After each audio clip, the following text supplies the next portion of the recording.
Pernah kepikiran gak sih apa jadinya kalau kamu bisa membuka 100% potensi otak kamu? Bukan cuma lebih pintar, tapi jadi jenius. Tapi apa jadinya kalau kemampuan tak terbatas itu ternyata punya harga yang juga tak terbayangkan? Ada cerita tentang seorang pria yang hidupnya hancur di ambang kegagalan, lalu tiba-tiba naik ke puncak dunia hanya karena sebuah pil ajaib. Pil yang memberinya kekuatan super, tapi sekaligus menariknya ke dalam dunia yang gelap dan berbahaya. Inilah kisah tentang kejeniusan instan dan konsekuensi beratnya dalam film Limitless.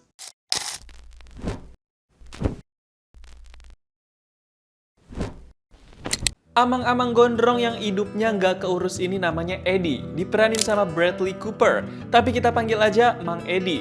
Dia tuh penulis novel kelas ecek-ecek yang so-soan mau serius jadi penulis besar tapi kreativitasnya mentok. Jadilah kayak begitu, sampai hidupnya kagak keurus. Beberapa tahun lalu, Mang Eddie sempet nikah sama cewek cantik namanya Melissa. Tapi dia cerai karena kagak bisa nafkahin. Terus sekarang Mang Eddie baru aja diputusin sama pacarnya karena ya sama juga alasannya. Mang Eddie miskin dan gak bisa bikin bahagia pacarnya. Cewek yang baru mutusin Mang Eddie ini namanya Lindy. Mereka pacaran udah lumayan lama sih. Pas abis diputusin sama Lindy, Mang Eddie gak sengaja ketemu sama mantan adik iparnya. Dia adiknya Melissa, namanya Vernon. Mereka dulu emang lumayan deket. Gak cuma basa-basi, Vernon ngajak Mang Eddie buat nongkrong bentar tuh.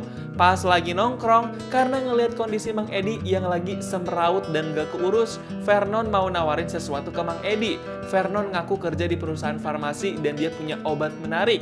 Vernon nawarin pil yang bisa menstimulus reseptor supaya manusia bisa memanfaatkan otaknya secara maksimal hingga 100%. And you know how they say that we can only access 20% of our brain? Well, what this does, it lets you access all. Vernon bilang dia mau kasih Mang Eddie pil pertama itu gratis buat percobaan. Walaupun harganya mahal banget. Jadi mau nggak mau, ya Mang Eddie terima aja dah tuh. Dan akhirnya Mang Eddie minum pil itu pas lagi jalan kaki menuju kamar kosnya. Pas baru mau pulang ke kamar kosnya, Mang Eddie udah dicegat sama tante kosan yang nagih uang kos. Si tante langsung ngomel-ngomel tuh karena Mang Eddie udah sering nunggak. Mang Eddie sampai puyeng dengar ocehan si tante. Tapi tiba-tiba Mang Eddie ngelihat bayangan dirinya sendiri dan isi kepalanya langsung kayak ada yang bekerja dan beda rasanya. Kayak otaknya tiba-tiba bekerja dengan cara berbeda gitu. Dan tiba-tiba pikiran Mang Eddie langsung jernih. Dia langsung tahu mau ngomong dan alasan apa. Dia tahu gimana caranya ngerayu dan ngebujuk si tante supaya bisa nunggak lagi bayar kosannya. Dan bener aja, Mang Eddie dibolehin buat nunggak lagi. Gak cuma itu, Mang Eddie juga jadi gacor terus nih kreativitasnya. Otaknya udah gak mentok lagi. Dia sekarang tahu mau nulis apa buat novelnya.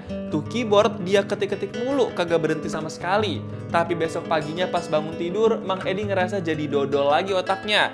Kayak gak ngerasain cemerlang ngejreng cerah gitu di otaknya. Kayaknya pengaruh obatnya udah hilang nih. Hari itu Mang Eddie kirim naskah novelnya ke penerbit. Bayangin, gara-gara tuh obat, Mang Eddie bisa nyelesain puluhan lembar naskah cuma dalam waktu semalam doang. Pas pulang dari situ, Mang Eddie dapat kabar dari penerbitnya kalau mereka tertarik sama naskah novel tulisan Mang Eddie. Shock gak tuh? Okay, how did you do this?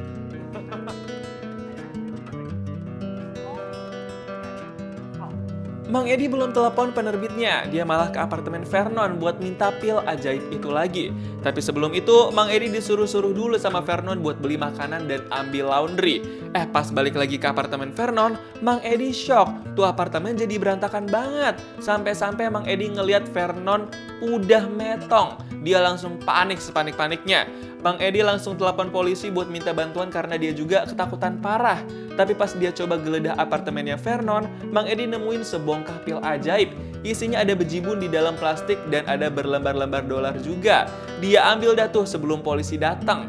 Pas diminta keterangan sama penyidik, Mang Eddie sempat bohong tipis-tipis. Tapi akhirnya dia dibolehin keluar dari kantor polisi. Something of the gel here. Write down your number. I'm needed to contact you later. Pas sampai kosan, Mang Eddie langsung minum pil ajaib itu supaya otaknya cemerlang. dia kesenengan tuh bisa punya banyak stok pil ajaib. Sejak saat itu Mang Edi firmak penampilannya karena dia udah tahu cara bergaya dan berpenampilan yang bagus kayak gimana.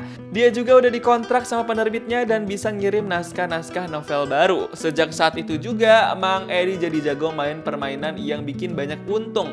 Pokoknya hidup dia jadi jauh lebih baik dari sebelum-sebelumnya. Gak lama setelah itu, Mang Edi langsung bisa bergaul sama orkai-orkai di berbagai kota. Dia serasa ngejalanin kehidupan tanpa batas.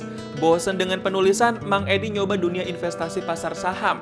Dia berhasil nimbun cuan dari investasi itu. Cuma di rumah dan pegang komputer aja. Tapi karena masih kurang puas, Mang Edi pinjem duit gitu ke orang konglomerat sangar. Dia janji bakal melipat gandakan uangnya dalam waktu dekat. Dari uang itu, Mang Edi ngebeli perusahaan investasi dan dia kerja keras tuh semalaman begadang buat mantau dan ngatur pasar saham di depan komputer. Tentunya dengan bantuan pil ajaib. Gak lama setelah itu, gara-gara kesuksesan dan kekayaannya yang instan, sekarang Mang Edi jadi pacaran lagi tuh sama Lindy. Bukan cuma itu doang, tapi setelah itu juga ada konglomerat yang mau ngajak Mang Edi kerjasama. Dia namanya Pak Van, orang yang udah senior juga di dunia persahaman. Dan lagi-lagi nggak gagal, Mang Edi berhasil bikin Pak Van terpikat. Mang Edi langsung dikasih berkas buat dijadiin studi kasus. All right, you get your shot.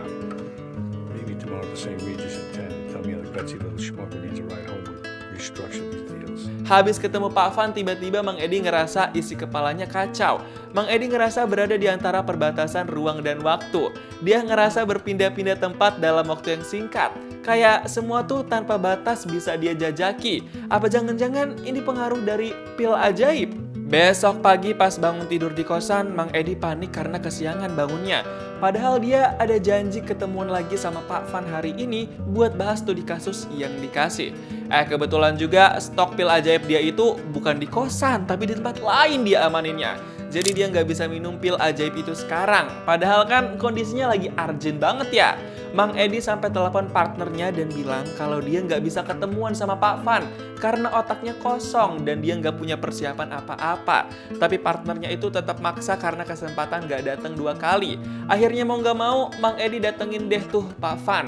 Tapi Mang Edi kayak linglung gitu, otaknya nggak bisa diajak kerja, ngomongnya ngalor ngidul, Mang Edi nggak bisa berfokus. Sampai akhirnya Mang Edi izin pamitan dan dia langsung nggak kuat nahan mual. Mang Edi bener-bener sakit dan akhirnya dia pulang ke kosan. Pas di kosan kebetulan ada Melisa yang tiba-tiba telepon Mang Edi. Melisa curiga Mang Edi minum pil ajaib itu. Mang Edi langsung panik tuh dan minta ketemuan sama Melisa. Pas ketemuan sama Melisa di kafe, mereka berdua sama-sama langsung panik. Melisa cerita kalau pil ajaib dari Vernon itu sebenarnya berbahaya. Melisa pernah ketergantungan pil ajaib itu dan itu bikin tubuhnya lemah karena dipaksa bekerja pol-polan. Habis itu Melisa juga nyaranin Mang Edi buat tetap minum pil ajaibnya. Tapi dosisnya dikurangin karena kalau langsung berhenti minum nanti tubuhnya kaget dan malah makin bahaya. You go home and you take the dose down, but you don't just stop. You'll die if you just stop. Akhirnya Mang Edi nyari stok pil ajaibnya. Sepanjang perjalanan, Mang Edi kelihatan kacau banget. Dia benar-benar butuh minum pil ajaibnya. Dia udah nggak tahan lagi. Dan tiba-tiba Mang Edi masuk ke kantornya Lindy. Padahal si Lindy lagi kerja tuh. Mang Edi langsung ambruk. Dia bilang ke Lindy kalau dia butuh pil ajaibnya. Dan Mang Edi kasih tahu kalau dia naruh stok pil ajaibnya di rumah Lindy. Jadi sekarang Lindy harus ambil pil ajaib itu di rumahnya. Akhirnya Lindy balik ke rumah sebentar cuma buat ambil stok pil ajaib itu. Dia lakuin itu semua demi Mang Edi. Pas balik ke kantor, Lindy langsung kasih Mang Edi pil ajaib itu buat diminum. Dan Mang Edi langsung kembali tenang dan nyaman. Besok paginya pas bangun tidur di kamar Lindy, Lindy kelihatan resah. Lindy bilang kalau dia nggak pengen Mang Edi terus-terusan ketergantungan pil ajaib itu. Lindy minta Mang Edi berhenti dan Mang Edi janji bakal lakuin itu. Look, I have a plan. I swear. I'm gonna get off. Akhirnya Lindy percaya kalau Mang Edi bakal bisa berhenti. Sejak saat itu, Mang Edi nyewa 2 bodyguard biar ngerasa lebih aman ke depannya. Dia pengen dipantau dan diamanin sama 2 bodyguard. Beberapa hari setelah pulih karena udah minum pil ajaib lagi, Mang Edi jadi makin dipercaya sama Pak Van karena otaknya makin jenius. Dan Mang Edi udah nggak ngerasain efek sampingnya yang berbahaya karena dia udah tahu caranya minum dengan dosis yang teratur. Mang Edi udah bisa ngontrol dirinya dan pil ajaib itu sendiri. I found that if I maintained an even dose, remembered to eat, drank no alcohol, The blackouts, dude. Gak lama setelah itu, Mang Edi udah bisa beli penthouse mewah yang punya keamanan level tinggi. Mang Edi bisa dibilang udah makin sukses sekarang dan hidupnya benar-benar teratur. Suatu hari, Mang Edi sama Pak Van ketemuan sama salah satu klien yang bakal kerja sama dengan mereka. Tapi si klien itu tiba-tiba alasan suaminya lagi sakit, jadi pengen nunda tanda tangan kontrak dulu. Pas nganterin klien itu pamitan di luar, Mang Edi curiga sama supir si klien itu yang kelihatannya kayak minum pil ajaib juga nih. Kelihatan dari muka dan auranya. Siapa tuh orang? Besok malam pas di penthouse barunya itu, Mang Edi ngeliat di CCTV ada komplotan 3 orang yang lagi ngincer Mang Edi. Mang Edi panik, dia takut, dia mau telepon 2 bodyguardnya, tapi sinyal di situ jelek. Jadi dia bener-bener seorang diri di situ. Mang Edi akhirnya berusaha nyari-nyari stok pil ajaibnya. Dia pengen minum itu biar otaknya tahu harus berbuat apa. Tapi dia lupa nyimpen stok pil ajaib itu di mana. Lagi panik juga kan. Sampai akhirnya komplotan itu berhasil masuk dan langsung mengintimidasi Mang Edi. Ketua komplotan itu ternyata pengen ngambil stok pil ajaib punya Mang Edi. Mereka tahu Mang Edi punya stok banyak. So, can you tell me what the rest is? Tapi karena gak mau nyerahin stok pil ajaib gitu aja, jadinya Mang Edi baku hantam sama komplotan itu. Tapi setelah dar-der-dor fafifu was-was, akhirnya Mang Edi berhasil menang dan bebas dari 3 orang komplotan itu. Dia langsung kabur dari penthouse-nya. 1 tahun kemudian, Mang Edi udah makin sukses dan kesuksesannya kali ini gak diincer sama siapapun. Dia aman-aman aja dan teratur banget hidupnya. Dan sekarang, Mang Edi udah punya perusahaan besar milik dia sendiri. Gokil banget kan emang? Bukan cuma itu, hubungan Mang Edi sama Lindy juga jadi makin langgeng. Mereka sama-sama happy bisa jadi sukses dan punya hubungan yang romantis dan awet. Dan tentunya semua itu karena Mang Edi minum pil ajaib. Limitless bukan hanya tentang pil ajaib. Film ini adalah cermin dari diri kita sendiri. Kita semua punya mimpi. Kita semua ingin lebih pintar, lebih produktif, lebih sukses secepat mungkin.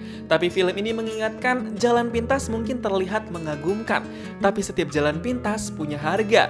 Mang Edi hampir kehilangan dirinya ketika mengejar versi sempurna dari hidup. Dan pada akhirnya ia belajar bahwa kemampuan terbaik manusia bukan berasal dari pil, tapi dari disiplin, fokus, dan keberanian untuk berubah. Kamu mungkin gak punya pil ajaib, tapi kamu punya sesuatu yang lebih kuat. Waktu, konsistensi, kebiasaan, dan kesadaran untuk memperbaiki diri sedikit demi sedikit. Karena sejatinya batas terbesar manusia bukan otaknya, tapi kepercayaannya pada apa yang mungkin. Gimana nih pendapat kamu tentang film Limitless? Coba tulis di kolom komentar dan kasih tahu kamu mau diceritain alur film apa selanjutnya.